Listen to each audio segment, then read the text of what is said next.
రోజు దేవుని మాట ఇర్మియా గ్రంథం 31వ అధ్యాయము 7వ వచనం. యెహోవా ఈలాగు సెలవిచ్చున్నాడు, యాకోబును బట్టి సంతోషంగా పాడుడి, రాజ్యములకు శిరసగు జనమును బట్టి ఉత్సాహధ్వని చేయుడి, ప్రకటించుడి, స్తుతి చేయుడి. యెహోవా ఇశ్రాయేలులో శేషించిన నీ ప్రజను రక్షింపుమి అని బతిమాలుడి.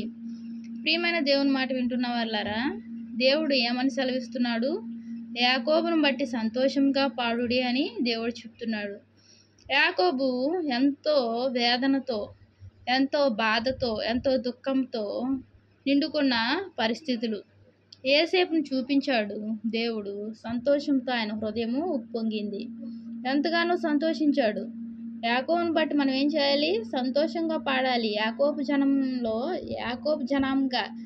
జనాంగంగా దేవుడు మనల్ని చేశాడు. ఆయన యొక్క సంతతిలో మనల్ని కూడా చేర్చాడు. అబ్రహాం, ఇస్సాకు, యాకోబుల దేవుని యొక్క దేవుడు మనకు కూడా దేవుడై ఉన్నాడు. వారి యొక్క సంతానంలో మనల్ని కూడా చేర్చాడు. కాబట్టి మనం ఏం చేయాలి? సంతోషంగా పాడాలి అంట.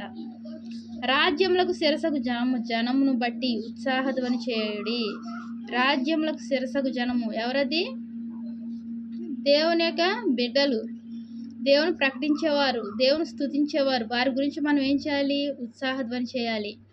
ప్రకటించుడి, స్తుతి చేయుడి.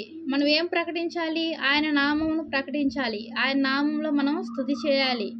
యెహోవా ఇశ్రాయేలులో శేషించిన నీ ప్రజలను రక్షింపుమి అని బతిమాలుడి.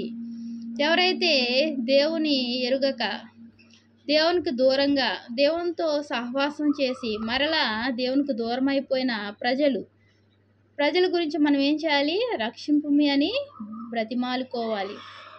నీ గురించి, నీ కుటుంబం గురించి మాత్రమే కాకుండా దేవుడు ఏమన్నాడు? నిన్ను వలె నీ పొరుగు వారిని ప్రేమించమన్నాడు. కాబట్టి మనం ఏం చేయాలి? ప్రేమ కలిగిన మనసుతో ఎవరైతే మన సంఘంలో, మన యొక్క కుటుంబంలో, మన యొక్క దేశంలో, మన యొక్క బంధుమిత్రుల్లో ఎవరైతే ఆయన ప్రజలుగా చేరి మరలా ఆయన ప్రజలుగా దేవుడు చేసుకున్నాడు, వారు సంతోషంతో ఏం చేశారు? ఆయన సన్నిధికి వచ్చారు. మరలా పరిస్థితులను బట్టి దూరం అయిపోయిన పరిస్థితులు, వారు దూరంగా ఉన్న వారి గురించి మనం ఏం చేయాలి? రక్షింపుమని ప్రార్థన చేయాలి. అటువంటి ప్రార్థన దేవుడికి ఇష్టమై ఉన్నది. మరి ఈ రోజు నుంచి, ఈ సమయం నుంచి మనం చేస్తున్నామా? ఎవరి కారణంగా వారు వెళ్ళిపోయారు సంఘంలోంచి బయటికి? ఎవరి యొక్క మాటలు భరించలేక వెళ్ళిపోయారు? ఎందుకు వారిని వారి మాటల చేత హింసపెడుతున్నారు? ఇటువంటి కారణాలన్నీ ఎవరికి తెలుసు? దేవుడికి తెలుసు.